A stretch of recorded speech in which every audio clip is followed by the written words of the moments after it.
நான் கண்ணகி நகர் ஆளு. கபடியில் சாதிக்கும் கார்த்திகா. பஹ்ரைனில் நடைபெற்ற ஆசிய இளையோர் போட்டியில் இந்திய மகளிர் கபடி அணி தங்கம் வென்று அசத்தியது. இதில் சென்னை கண்ணகி நகரை சேர்ந்த கார்த்திகா கில்லியாக செயல்பட்டு அணிக்கு வெற்றி தேடி தந்தார். இந்த தொடரில் அவர் இந்திய அணியின் துணை கேப்டன் என்பது குறிப்பிடத்தக்கது. ஆசிய இளையோர் போட்டியின் இறுதியில் ஈரான் அணியை 75-21 என்ற கணக்கில் வீழ்த்தி அசத்தியது இந்தியா. இந்த அசாத்திய வெற்றியை கட்டமைத்தவர்களில் ஒருவராக கார்த்திகாவும் உள்ளார். கண்ணகி நகரை சேர்ந்த பலரும் இன்று கார்த்திகாவின் வெற்றியை தங்களுடைய வெற்றியாக கொண்டாடி வருகிறார்கள்.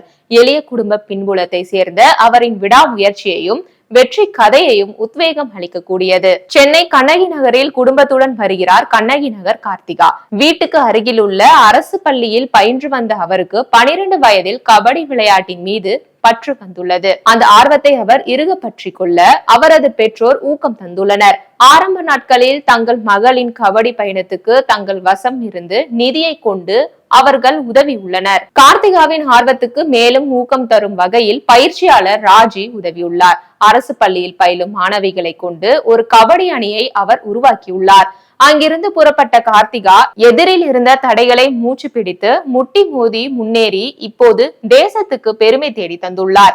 இப்போது முதல்வர், துணை முதல்வர் என அனைவரது பாராட்டையும் பெற்றுள்ளார்.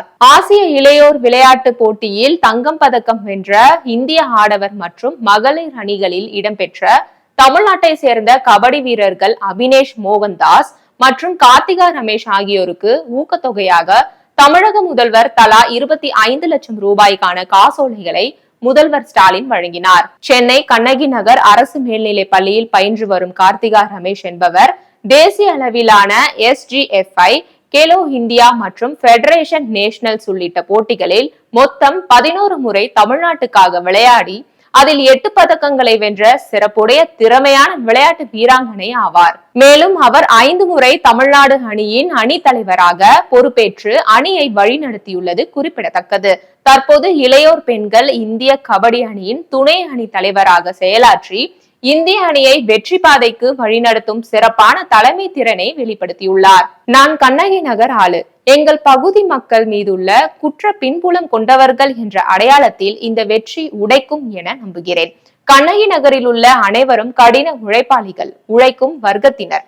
இந்த வெற்றியை எனது பெற்றோர், பயிற்சியாளர் மற்றும் எங்கள் பகுதி மக்களுக்கு சமர்ப்பிக்கிறேன் என சென்னை திரும்பிய கார்த்திகா தெரிவித்தார். அவருக்கு கண்ணகி நகர் மக்கள் உற்சாக வரவேற்பு அளித்தனர். பெண் பிள்ளைகள் பலரும் விளையாட்டில் சாதிக்க தங்கள் மகளின் வெற்றி உதாரணமாக இருக்கும் என கார்த்திகாவின் பெற்றோர் தெரிவித்துள்ளனர். விளையாட்டு களத்தில் இந்த வெற்றி கார்த்திகாவின் தொடக்கம்தான். இன்னும் பல மைல் கற்களை அவர் எட்டுவார் என அவரது பயிற்சியாளர் தெரிவித்துள்ளார்.